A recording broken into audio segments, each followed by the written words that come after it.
The Interior Department recommends removing Bamban Mayor Alice Guo's authority over the local police.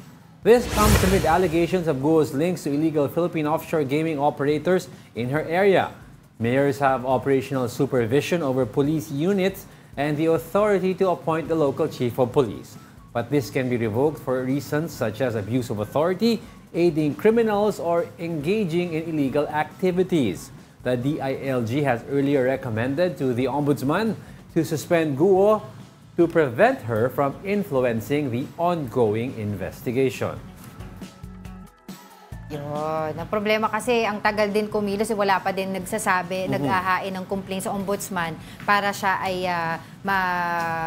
makapag-preventive suspension. Noong panahon ni former President Duterte, he did this to some of the local officials na under the drug list na tinanggalan niya ng police supervision, remember?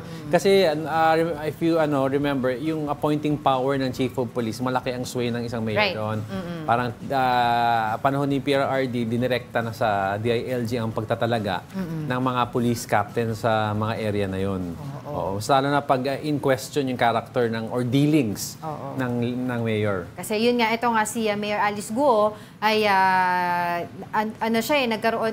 sumabak siya sa Senate hearing under committee ni Senator Risa Ontiveros dahil nga sa aligasyon na konektado siya sa Pogo. So yung personal life niya, iisang tabi na natin yun, 'di ba? Dahil personal naman yun. Pero ang importante, kung meron ba talaga siyang koneksyon at meron ba siyang kumbaga influensya, 'di ba, sa pagpapatakbo ng Pogo sa Tarlac. But the mayor has gone on air and categorically said she is against Pogo. Yun ang sabi niya this time around. Tsaka ang point pero ang point niyo nung una is nung nag-apply kayo ng permit, pinakitaan niyo ako ng basic requirement ng approval or ng permit license galing sa PAGCOR.